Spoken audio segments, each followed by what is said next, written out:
रोहा तालुक्यातील Kundalika पुलाजवळील hotel Roha pride येथे मध्यरात्री पोलिसांनी नाकाबंदी करत असलेल्या गुटखा माफियांवर थरारक कारवाई केली आहे। ऑल आउट ऑपरेशन दरम्यान संशयास्पद पिकअप टेम्पो चालकाला थांबवण्यास सांगितले असता चालकाने गाडी न थांबवता पळ काढलाय। पोलिसांनी त्वरित पाठलाग करून टेम्पो चालक रोशन सुभाष पैर राहणार रोहा याला पकडले।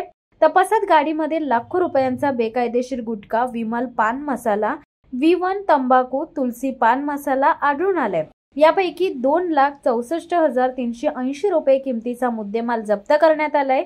रोहा पोलीस ठाण्यात 8 जणांविरुद्ध गुन्हा दाखल केला असून 6 जणांना अटक करण्यात यश आले आहे। 2 जण अद्याप फरार असून त्यांचा शोध सुरू आहे।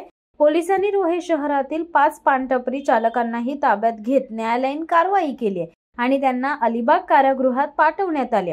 टेम्पो चालक रोशन पैर याच्याकडून जप्त गुटख्याबाबत माहिती घेतल्यावर त्याने म्हसळा येथील 2 मुख्य डीलर सुनील कोकचा आणि नझीर मेमन यांच्या नावाचा उलगडा केला।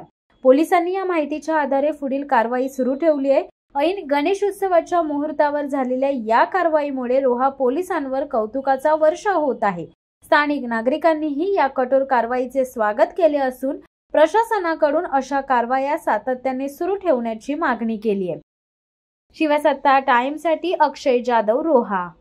दे धडक बेधडक वृत्त देणाऱ्या आपल्या शिवसत्ता टाइम्स न्यूज चॅनलला लाल बटन दाबून सबस्क्राईब करा आणि बेल आयकॉनला क्लिक करायला विसरू नका।